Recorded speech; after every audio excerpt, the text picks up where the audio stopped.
Merci, Monsieur le Président de séance, Monsieur le Conseiller fédéral, chers et chers collègues. Nous voici dans le bloc qui parle réutilisation, déchets et valorisation. Thème ô combien important quand nous connaissons la propension que notre société a à jeter et perdre de la matière dans des incinérateurs et souvent cela sans analyse des alternatives. Agir avec force sur le problème veut dire diminuer, voire interdire les produits à usage unique, pousser au design qui facilite le recyclage des produits et hiérarchiser correctement les méthodes de traitement de nos objets obsolètes, à savoir réutilisation, on en parle beaucoup, trop peu, valorisation matière, autrement dit le recyclage, valorisation chaleur et matière, seules les cimenteries peuvent le faire, valorisation chaleur, ce que font nos usines d'incinération d'ordures ménagères. Quelques précisions pour les deux derniers points. L'incinération dans une usine d'incinération des ordures ménagères génère de grandes quantités de cendres. 20% du poids des déchets incinérés ressort sous forme de mâche-fer.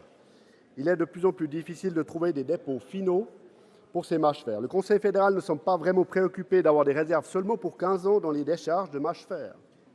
C'est en tout cas ce qu'il répond à ma question 22-73-74. Moi, je suis inquiet, surtout quand je vois la situation des cantons de Vaud et Genève et qu'il est quasiment impossible d'ouvrir de nouvelles décharges.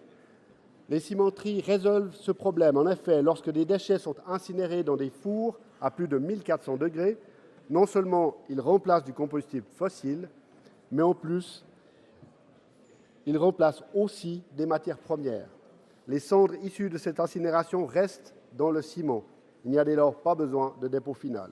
C'est ce qu'on appelle une valorisation énergie et matière. Voilà pourquoi il faut prioriser cette méthode sur les usines d'incinération des ordures ménagères. Pour l'article 31B, nous voilà en plein dans ce qu'on peut appeler la lex Migros. Nous devons autoriser les prestataires privés à collecter également des déchets, mais uniquement dans le cadre d'un recyclage.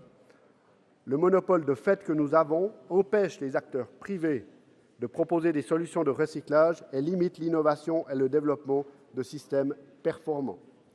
La Migros a bien vu le problème, elle qui s'est retrouvée bloquée par les grands brûleurs que sont les UIOM, avides qu'ils sont de plastique. Ici, nous suivrons la majorité qui représente très bien l'esprit vert et libéral qui nous anime.